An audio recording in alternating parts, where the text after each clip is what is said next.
Hello, everyone. How are you today? How is your Wednesday? So, today I want to chat about when ordinary just won't do. And so, today I um I was planning to talk to you guys about um one of the men in the Bible and just chat about his his life and it was Nehemiah. I wanted to talk about Nehemiah today and how he went from he ordinary just wouldn't do. Like he had to really step outside the box and demonstrate his commitment and his faith, and how his main goal was to rebuild the wall in Jerusalem and seek God's guidance and seek God's he was fasting and praying before he went before the kings, and even when he asked for permission from the kings, they escorted him, because he found favor. And but with anything, he got some pushback from the people, and he helped give them their moral compass and kind of help them get back to rededicating their life back to God and living under the Jewish laws, because he was a Jewish he was a Jewish official. And so sorry, I keep saying forgive me. And so I'll say it again, huh? So he was a Jewish official, and he was trying to God had him bring on to rebuild the wall in Jerusalem. So as I was doing all this, I got a phone call from one of my friend girls, and she said, Barbara. So we call each other Barbara and Shirley. Y'all know the song, Hello Barbara, this is Shirley. So she was like, Barbara. I said, yes. What you want, Shirley? She said, you won't believe. They just put me on a PIP. And I was like, a PIP? Now, if you don't know what a PIP is a personal improvement plan. So that's when you're working and they're saying that your work is not up to par. And she was stressed out because of this PIP. And I said, you know what, friend? We're not ordinary people. Sometimes we have to go through extreme circumstances so that we can demonstrate to a lost and dying world our commitment to God. Now, how you choose to go about this, how you choose to, and it is for 30 days. So whatever you're doing in 30 days is really not going to change in 30 days. That's just not going to happen, right? So I said, listen, let's create a plan. We're going to ask God for guidance. We're going to make sure that we do everything.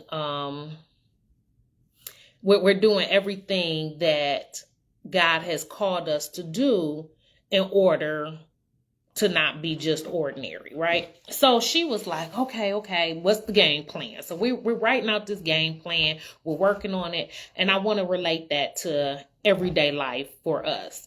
Sometimes the reality is, no matter what we think God has for, no matter what we think is the plan, God has something else for us to do. Because I just think about my own personal life, and I don't know if I'm sure I done told y'all this story 100 times before, but I had gotten a PIP. Actually, with this person, we worked at a job together, and they gave me 4 weeks, so a month, to improve 18 months worth of work, which that's just not gonna happen, right? So, but I said, okay, God, you are completely in control. I need you to, and I was planning to go to Dubai at this time. And so I remember going to HR and I said, listen, can you guys add an extra 11 days to this PIP that I have, because it's taking away time. And they told me, they said, going on vacation is a personal decision. You don't have to go on vacation. So no, we're not going to add any more time to it. And I was like, okay, God, I got this little girl, she got to eat. What am I going to do? And I remember this same friend that now has her issue with the PIP. She said, I was like, I'm not going to go to Dubai. And she said, Monique, if they're going to let you go, they're going to let you go. If you go to Dubai or if you stay here, go to Dubai. And I went to Dubai, and I remember praying, and it's a picture of me that I have, and I'm on the sand. And I remember talking to God while I was taking that picture. So the picture, I'm not smiling, and it kind of looks kind of like, ugh, that's not a cute picture. But that picture always reminds me of when I was in that sacred time with God, and I was asking him, I said, your word says that the descendants of Abraham will be like the stars in the sand, just too numerous to count. And I was like, Lord, I'm part of that. I don't know what you're doing, but I need you. I don't know what to do. So when I came back on a Monday, came back early.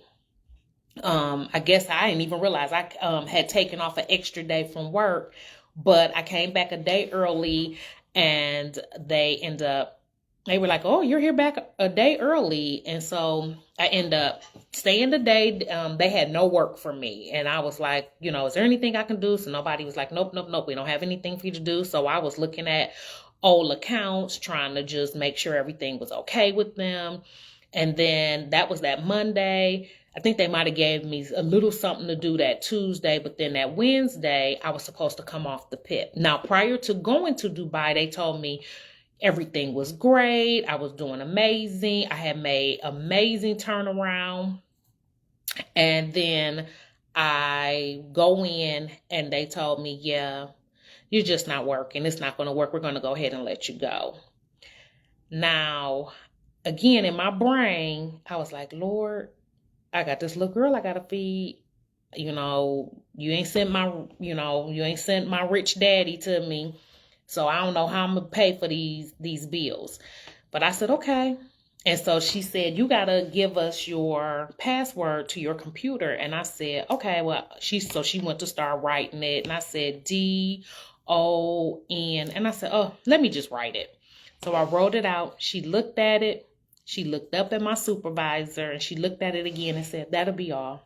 And I said, okay. We walked to my desk, and I just had 2 plants and a purse. I grabbed my 2 plants in my purse, and she walked me out, and she said, you're going to be fine. I said, oh, I know. God is in control. And she said, but that password was very interesting. Can we talk about it? I said, sure. My password was, do not touch my anointed. Now, that's a long password, but I had to give myself a password that was reminding me of who God was in my life and who I am to him. And so she said, why did you pick that? I said, because I'm one of his anointed. And I told her that I have to remind myself who I am.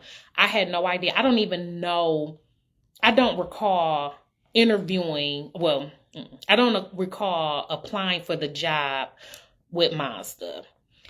I just know that I got an interview, and typically when you get an interview, they want to set up a pre-screen. She didn't do a pre-screen. She said, is this a good time? And we just kind of chatted for 5 minutes. She said, you're perfect. We would like to move forward with you an interview. And I was like, oh. So I interviewed. I lost my job, we're going to say around about November 18th. And then I got the call. They flew. We did our first interview, was a Zoom interview. I did it with my phone, like right here, like I'm talking to y'all, well, on my phone, not even on a computer, because I didn't have a computer. So I did the Zoom call on my phone. They called me back within 10 minutes of the interview and said, you did amazing. We want to fly you out. I said, okay. They flew me out December 16th. And on December 20th, my baby's birthday, they called me and said, we would like to offer you the job. They sent people to my house. They packed my house up. And in 75 days from me sitting on that sand, God had moved me from Michigan to Alabama to a new job and it was in awe. And so I just want to leave you all with ordinary just won't do. We are not ordinary people. That's, when the scriptures tell us to be in this world, not of this world, we really have to remember who and what we are, whose we are, because it is so many things that come against us. And just like Nehemiah, we got to get back to that prayer life. We got to get to asking God and seeking his guidance for favor when we come up against our adversaries. I was actually praying, Lord, I don't want to lose this job. And sometimes we're praying to stay in situations that God don't want us to even be in. And I had to let my hands go off the situation and say, Lord, have your way. I never would have expected to move across country with nobody. But one thing I will say, get into a church that will love on you. I have 2 church homes that love on me and that little girl. And I stopped saying I don't have any family here, because that's not true. And y'all gonna make me start crying. My spiritual family at times is closer to me than my physical family. And I'm just grateful. I'm grateful that we are connected. And I'm not going to even say my physical family, because we are connected by the blood. We're physical family as well. And I just want us to, when life starts lifing, when life gets hard, when you go through the difficult moments and the challenges, still hold your head up. I'll never forget when they put me on the PIP. I lived like 3 miles from that job. I went home. I went and twisted my hair up in this knotty bun. And when HR saw me, she was like, oh, I didn't let it, because I was like, God, you got this. This is a battle that I can't fight. I'm asking you to keep me here. But if this is not the plan you have for me, then I'm okay with that. I was trying to rebuild walls that God was destroying for me. And sometimes you can't be blessed in the situation you're currently in. You got to come from among them like he did Abraham. He had to go to a foreign place. And I just see life has just been amazing. So I just wanted to leave you all with that today. We just got to step out on faith.